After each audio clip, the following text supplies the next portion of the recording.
Hi, welcome to our channel Programming of Mind, where we accelerate your knowledge with concise, from high-value book summaries. Let's begin the importance of showing respect for others' opinions. How to keep relationships strong. One of the most significant aspects of influencing others is learning how to respect their opinions, even when they differ from your own. It's easy to fall into the trap of wanting to be right and prove others wrong. But this approach often leads to unnecessary tension and broken relationships. Instead, when you show respect for others' views, you create a space where everyone feels valued, heard, and understood. This doesn't mean you have to agree with everything they say, but it's about acknowledging that their perspective is valid, just as yours is. Real-life example.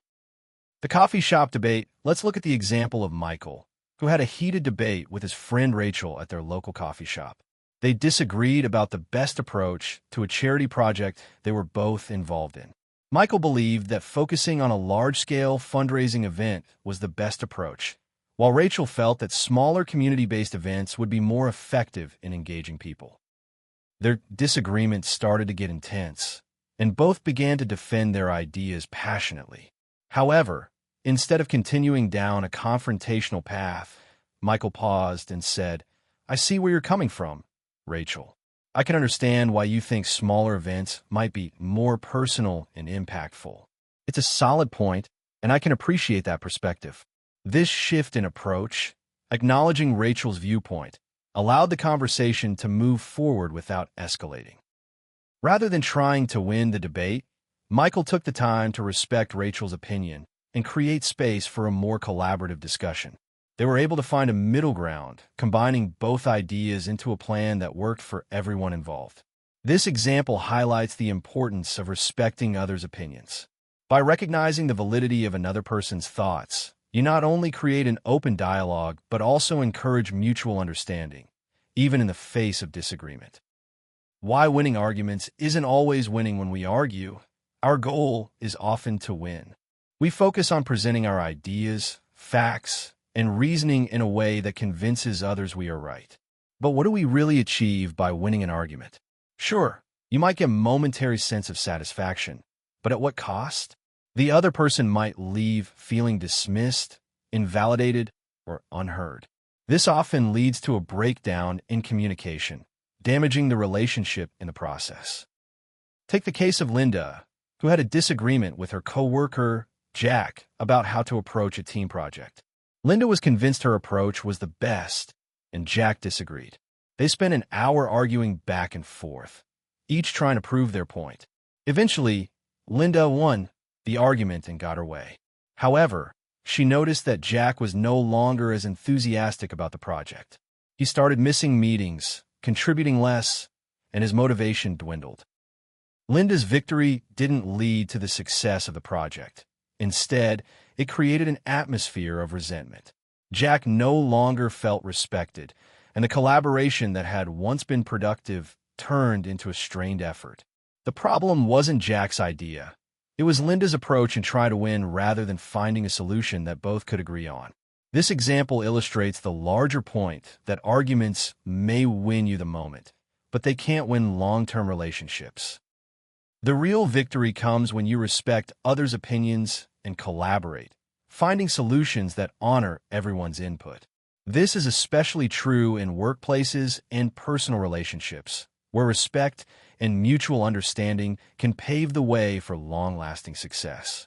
The power of saying, "I may be wrong." One of the most powerful phrases in any conversation is, "I may be wrong." It signals humility, openness, and a willingness to learn. By acknowledging that your perspective is just one of many, you show the other person that you respect their viewpoint and are open to change. This phrase not only helps prevent arguments, but also fosters a culture of growth and mutual respect. Take the example of John, a manager who was working with his team on a difficult project.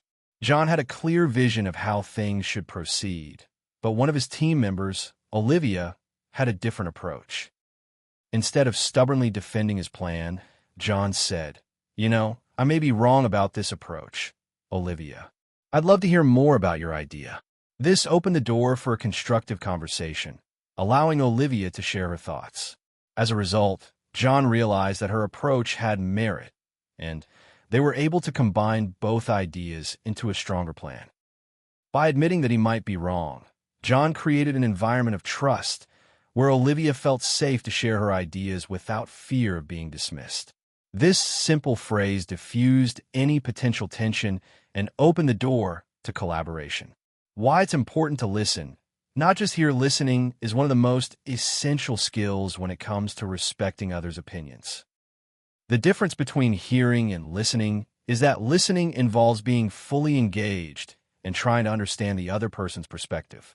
Hearing, on the other hand, is passive. It's just about receiving information. To truly respect someone's opinion, you need to listen actively, paying attention to both their words and their underlying emotions. Think about a time when you were speaking with someone and you could tell they weren't really listening. Maybe they were distracted, nodding along, but not making eye contact or responding thoughtfully. Did that make you feel valued? Probably not. Now, think about a time when someone listened intently, showing genuine interest in what you were saying. It probably made you feel heard and respected. Active listening doesn't just involve waiting for your turn to speak. It requires making an effort to truly understand the other person's point of view. This involves asking clarifying questions, reflecting on what they've said, and showing empathy. Active listening builds trust and strengthens relationships by showing that you value the other person's thoughts and feelings. Real-life example. The power of listening in customer service and customer service. Respecting a customer's opinion is vital. A company that listens carefully to its customers' feedback and acts on it is more likely to build loyalty and trust. Consider the example of a small restaurant where a customer complained about the temperature of their meal. Instead of brushing the complaint off or offering an apology without considering the feedback, the manager, David, took a different approach. David asked the customer to explain more about the issue. "Can you tell me exactly how the meal was served? We take pride in our food, and I want to make sure we get it right for you." By actively listening, David not only found out that the issue was with a specific dish, but he also showed the customer that their opinion mattered. He offered a replacement meal and a discount on their next visit, which turned the negative experience into a positive one. The customer, impressed by the respect shown to their opinion, returned to the restaurant several times after. David's willingness to listen and act on feedback didn't just resolve the immediate problem. It helped create a loyal customer. Listening and respecting someone's opinion can turn an unpleasant situation into an opportunity for growth and improvement. The value of empathy in conversations. Empathy is at the heart of respecting others' opinions. It means understanding and sharing the feelings of another person, and it's crucial for building strong, meaningful connections. When you empathize with someone, you're not just hearing their words. You're feeling their emotions and seeing the situation from their perspective. This creates a deeper connection and fosters mutual respect. Take the example of David and Lisa, a married couple who were struggling to communicate effectively. They often found themselves in arguments because they weren't really listening to each other's feelings. One day, David realized that he wasn't being as empathetic as he could be. Instead of responding with a solution, he started listening more attentively to Lisa's concerns.